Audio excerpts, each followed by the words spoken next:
Kali ini kita akan membahas mengenai ikatan kovalen.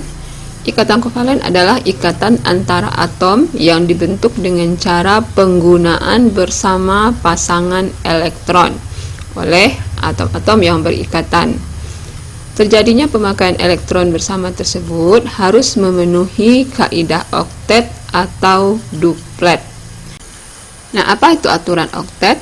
Aturan oktet dan duplet adalah aturan yang menyatakan bahwa atom-atom cenderung memiliki 8 elektron pada kulit terluar, sehingga dia menyerupai konfigurasi elektron gas mulia.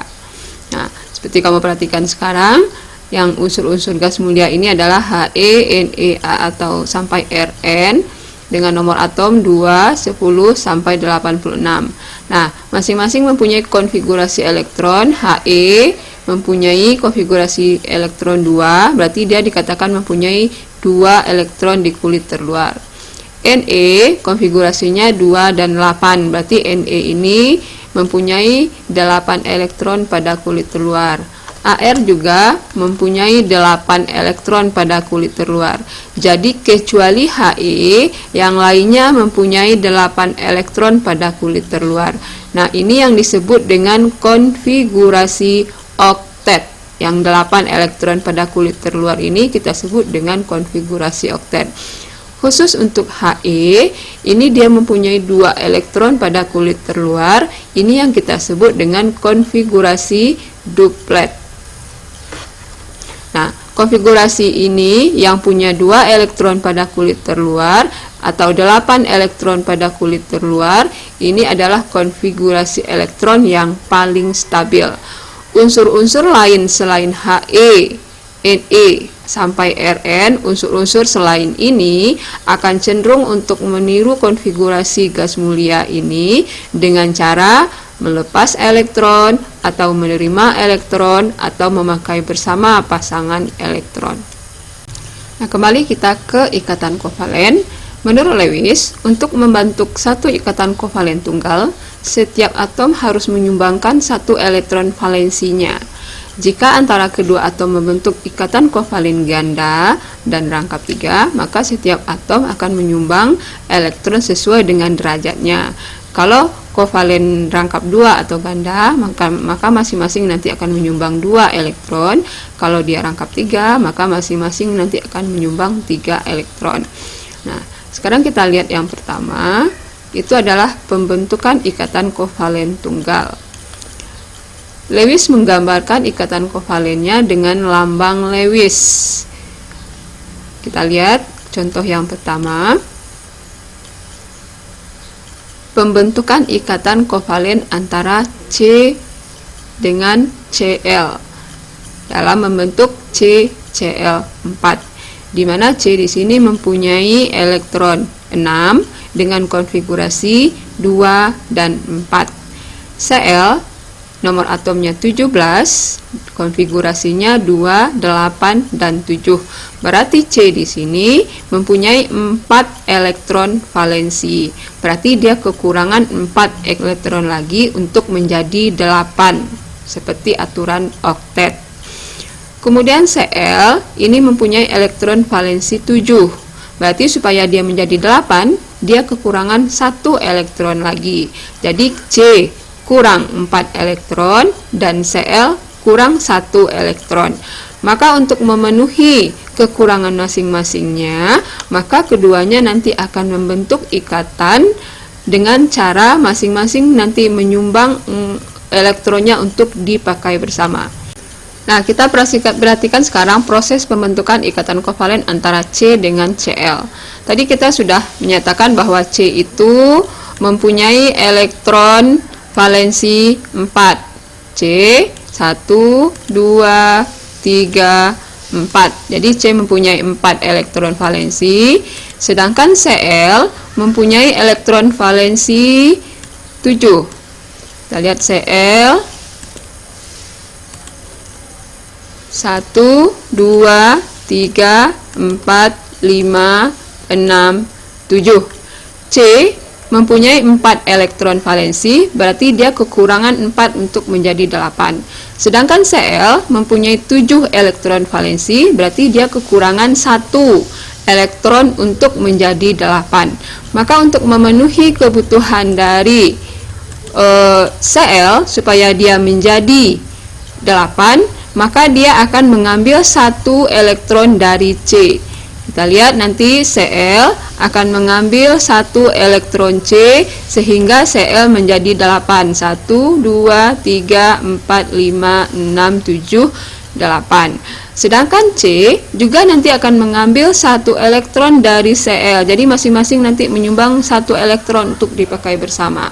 Nah, kalau Cl menyumbang 1 elektron kepada C, maka C baru punya 1, 2, 3, 4, 5. Masih kurang dia nanti 3 elektron lagi. Maka harus ada nanti 3 Cl lagi untuk menyumbangkan elektronnya kepada C. Kita buat di sini Cl satu lagi, 1. Ini Cl-nya satu lagi, 2. Di bawah ada Cl satu lagi, 3. Nah, masing-masing Cl mempunyai elektron valensi 7. 1, 2, 3, 4, 5, 6, 7. Cl yang berikutnya juga punya 7. Cl yang di bawah juga punya 7 elektron valensi. Nah, masing-masing Cl nanti akan menyumbangkan 1 elektronnya untuk dipakai oleh C dalam berikatan. Nah, kamu perhatikan di sini. Jadi C di sini sudah punya elektron 1, 2, 3, 4, 5, 6, 7, 8. Nah, C sudah punya 8 elektron karena masing-masing Cl menyumbang 1 elektronnya untuk dipakai oleh C. Kemudian, masing-masing Cl juga akan mengambil 1 elektron C sehingga dia menjadi 8. Kamu perhatikan di sini Cl yang ini 1, 2, 3, 4, 5, 6, 7. Dia masih punya 7. Maka supaya dia menjadi 8, dia akan mengambil 1 elektron dari C. Cl yang ini juga akan mengambil 1 elektron dari C. Cl yang ini juga akan mengambil 1 elektron dari C. Nah, jadi sekarang masing-masing sudah menjadi 8, sudah mempunyai elektron 8 di kulit terluarnya. Nah, ini bisa kita tulis menjadi C dengan Cl. Kamu perhatikan C. Nah, di sini ada satu pasang antara C dengan Cl. Nah, ini 1 elektron, di sini 1 elektron, ada 1 pasang elektron yang dipakai oleh C dengan Cl yang pertama. 1 pasang elektron kita gambarkan dengan 1 garis. Kemudian kita buat Cl di sini. C dengan Cl yang di atas juga ada 1 pasang elektron yang dipakai bersama. Nah, kita lambangkan lagi yang 1 pasang itu dengan 1 garis. Kita buat Cl di atasnya. C dengan Cl yang di samping juga begitu, ada 1 pasang elektron. C dengan Cl yang di bawah juga begitu, ada 1 pasang elektron. Nah, yang 1 pasang ini kita sebut nanti dengan elektron ikatan. Jadi ada 4 pasang di sini. Kemudian yang tidak terlibat dalam ikatan seperti yang di atas di sini kita sebut dengan elektron bebas. Nah, kita buat ada 1 Cl di sini dan ada 1 C di sini dan ada 4 Cl yang terlibat dalam ikatan sehingga nanti terbentuk senyawa Cl4. Cl4. Nah, ini kita sebut dengan rumus Lewis. Yang pakai rumus Lewis ini kita sebut rumus Lewis. Ini kita sebut dengan rumus struktur. Ini kita sebut dengan rumus molekul.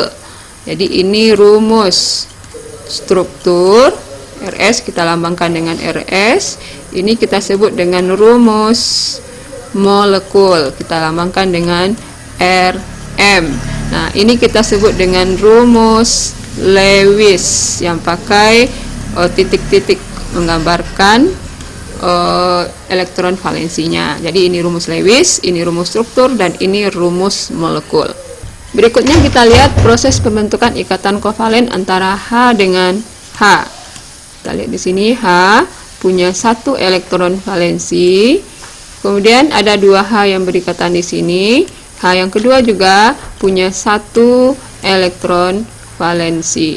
Nah, masing-masing H harus memenuhi aturan duplet, yaitu aturan yang menyatakan bahwa stabilnya dia itu harus punya 2 elektron di kulit terluar. Jadi H ini supaya stabil, dia harus punya 2 elektron di kulit terluarnya. Sekarang H yang pertama baru punya 1, H yang kedua juga baru punya 1.